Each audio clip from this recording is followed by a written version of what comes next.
Telugu Desam party భవిష్యత్ నాయకులు, party జాతీయ ప్రధాన కార్యదర్శి మాన్యశ్రీ ఐటీ శాఖ మంత్రులు నారా లోకేష్ గారి జన్మదినాన్ని పురస్కరించుకొని ఈరోజున కదిర్లో మెగా రక్తదాన శిబిరం నిర్వహించడం జరుగుతోంది. తెలుగుదేశం పార్టీ ఆధ్వర్యంలో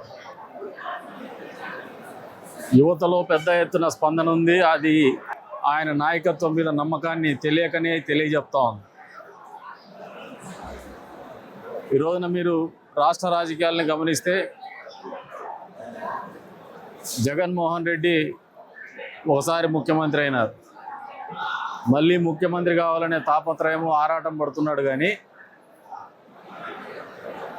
ఈ సమాజంలో బాధ్యత కలిగిన వ్యక్తులు ఎవ్వరు కూడా జగన్మోహన్ రెడ్డి గారి నాయకత్వాన్ని నమ్మే పరిస్థితిలో లేదు. ఇటువంటి పరిస్థితుల్లో ఈ రాష్ట్ర భవిష్యత్తు కానీ, ఈ రాష్ట్రంలో ఉన్నటువంటి ప్రజానీకం భవిష్యత్తు కానీ, అభివృద్ధి కానీ, సంక్షేమం కానీ భావి తరాలకు కూడా నమ్మకం కలిగించే విధంగా నాయకత్వ పటిమను పెంపొందించుకుంటూ ప్రజల నమ్మకాన్ని చూరగొంటూ ముందుకు పోతున్నటువంటి నాయకత్వం ఏదైనా కనపడుతూ ఉందంటే అది నారా లోకేష్ గారి రూపంలోనే కనపడుతూ ఉంది. వచ్చే రోజుల్లో కేవలం రాష్ట్రానికే కాదు, దేశంలో కూడా అత్యంత ప్రాధాన్యత కలిగినటువంటి ప్రభావవంతమైనటువంటి నాయకుడిగా ఆయన ఎదగబోతున్నాడు. ఇది వాస్తవం.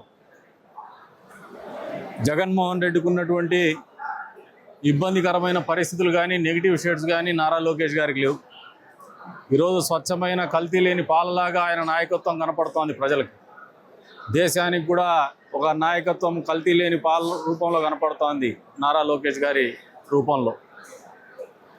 మరి ఇటువంటి నాయకత్వం నిండు నూరేళ్ళు ఆయురారోగ్యాలతో ఉండాలని చెప్పేసి ఈ తెలుగు జాతికి భవిష్యత్తులో ఇప్పుడు చంద్రబాబు నాయుడు గారు ఏ స్థాయిలో అయితే ఎన్టీ రామారావు గారి మార్గదర్శకంతో ప్రపంచంలోనే తెలుగు జాతికి ఆయన గుర్తింపును తీసుకొస్తే, తెలుగు జాతికి ఒక నమ్మకాన్ని, ఒక స్థిరమైనటువంటి జీవితాన్ని ప్రపంచ దేశాల్లో ఒక ప్రత్యేకమైనటువంటి ఒక ఆత్మవిశ్వాసాన్ని తెలుగు వాళ్ళలో నింపినటువంటి ఘనత చంద్రబాబు నాయుడు గారికి దక్కుతా ఉంది.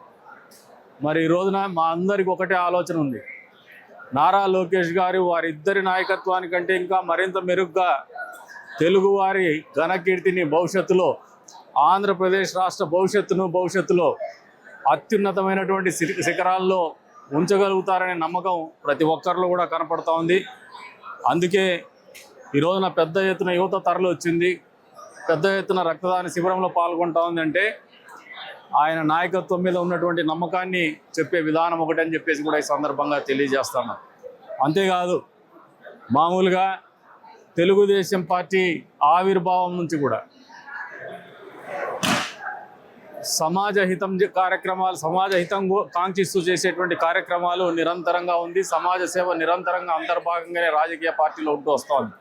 ఇది ఒక ప్రత్యేకమైనటువంటి గుర్తింపు తెలుగుదేశం పార్టీకి కావచ్చు, తెలుగుదేశం పార్టీ నాయకత్వానికి కావచ్చు. మీరు ఒకసారి గమనిస్తే ఎన్టీఆర్ ట్రస్ట్ పేరు మీద విద్యార్థులకు, విద్యార్థినులకు చదువు చెప్పించేటువంటి కార్యక్రమం కావచ్చు, కార్యకర్తల సంక్షేమ నిధి కావచ్చు, కార్యకర్తలు చనిపోతే వాళ్ళకు బీమా కావచ్చు, ఆరోగ్య బీమా కావచ్చు, ఇన్ని రకాలుగా సంక్షేమ కార్యక్రమాలకు రాజకీయాల కంటే సమానమైనటువంటి స్థానము కల్పించినటువంటి ఏకైక పార్టీ తెలుగుదేశం పార్టీ. ఆ పార్టీలో నారా లోకేష్ గారు ఏదైతే నాయకత్వం భవిష్యత్తులో తీసుకుపోతున్నారో ఆ సమాజ శ్రేయస్సు కావచ్చు, సమాజ హితం కావచ్చు, సమాజ సేవ కావచ్చు, ఈ రకమైనటువంటి కార్యక్రమాల ద్వారా నారా లోకేష్ గారి అంతరంగాన్ని కూడా మేము ఆవిష్కరించేటువంటి కార్యక్రమం జరుగుతోందని చెప్పేసి కూడా తెలియజేస్తున్నాం. వచ్చే రోజుల్లో నారా లోకేష్ గారు ఈ రాష్ట్రంలోనే కాదు, దేశంలోనే అత్యంత ప్రభావవంతమైనటువంటి నాయకుడిగా ఉండాలని చెప్పేసి మా అందరి అభిష్టం. అందుకు అనుగుణంగానే మా కార్యక్రమాలు కానీ, ఆయన ఆలోచనలకు అనుగుణంగానే తెలుగుదేశం పార్టీ నడక కానీ, నడవడిక కానీ ఉండబోతోందని చెప్పేసి స్పష్టంగా తెలియజేస్తున్నాం. ఆ రకంగా ఆలోచన చేయగలిగినప్పుడే ఆయనకు కూడా మనము వెన్నంటి నడిచిన వాళ్ళమవుతామని చెప్పేసి తెలుగుదేశం పార్టీ కార్యకర్తలు కూడా తెలియజేస్తున్నాం. ఈ పుట్టినరోజు సందర్భంగా ఇప్పటి వరకు ఒక ఎత్తు, భవిష్యత్తులో ఒక ఎత్తు రకంగా ఆయన జీవితం, రాజకీయ జీవితం ఉంటుందని చెప్పేసి కూడా మేమందరూ ఆశిస్తూ మరొకసారి ఆ భగవంతుణ్ణి ఆయనకు అన్ని రకాలైనటువంటి శక్తులు ఇవ్వాల, ఆయురారోగ్యాలు ఇవ్వాలని చెప్పేసి కూడా కోరుకుంటూ ఆయనకు ఈ నియోజకవర్గ ప్రజలందరి తరపున పుట్టినరోజు శుభాకాంక్షలు తెలుపుతాను. చరిత్ర సృష్టించినోడు ఇప్పుడు ఆ చరిత్రని తిరగరాయబోతున్నాడు. అబద్ధాల గోడల్ని బద్దల కొట్టి నిజాలను రాగా మీ ముందుంచబోతున్నాడు. నిజమైన వార్తల కోసం వెంటనే డౌన్లోడ్ చేసుకోండి రా యాప్ని.